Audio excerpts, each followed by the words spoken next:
తెనాలి చెంచుపేటకు చెందిన ఓ మహిళ అనారోగ్యంతో లేవలేని పరిస్థితిలో ఉంది.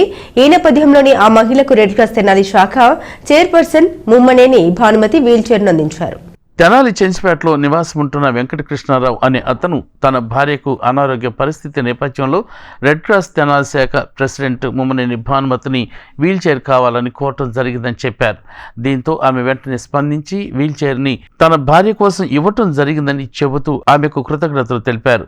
రెడ్ క్రాస్ తెనాలి శాఖ ప్రెసిడెంట్ ముమ్మనేని భానుమతి ఈ సందర్భంగా మాట్లాడుతూ రెడ్ క్రాస్ సంస్థ నుంచి వీల్ చైర్స్ అనేక మందికి ఇచ్చామని, అనారోగ్యంతో నిలబడలేని బాధపడుతున్న పేషెంట్లు తమ దృష్టికి తీసుకొస్తే వీల్ చైర్స్ని అందిస్తామని తెలియజేశారు.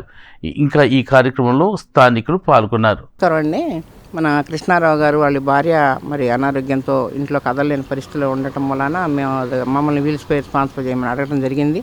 ఇది మన కలెక్టర్ ఆఫీస్కి ఎలక్షన్ టైంలో తీసుకొచ్చాము. వాళ్ళు మళ్ళీ తిరిగి మాకు అప్పచెప్పడం జరిగింది. అందుకని ఆయనకి ఉపయోగపడే విధంగా మరి ఈ వీల్ చైర్ని మరి కృష్ణారావు గారి భార్యకి ఉపయోగించుకోవడానికి మేము మా ఇండియన్ రెడ్ క్రాస్ తరఫున ఇవ్వటం జరిగింది. ఇంకా ఎవరికైనా ఎలాంటి అనారోగ్య సమస్య ఉండి వీల్ చైర్లు అవసరం ఉంటే మేము మా సంస్థ తరఫున ఇవ్వడానికి ఎప్పుడూ సిద్ధంగా ఉన్నాము. వెంకటకృష్ణారావు అండి. నా భార్య సెర్వికల్ స్పాండిలోసిస్ ప్రాబ్లం వల్ల అనారోగ్యం పాలై బెడ్ రెడీ అయినందుకు భానుమతి గారిని రిక్వెస్ట్ చేసి, అమ్మ వీల్ చైర్ ఉంటే కాస్త స్పాన్సర్ చేయండి అని కోరిన మీదట మేడం గారు వీల్ చైర్ స్పాన్సర్ చేశారు. ఆమెకు కృతజ్ఞత వందనాలండి.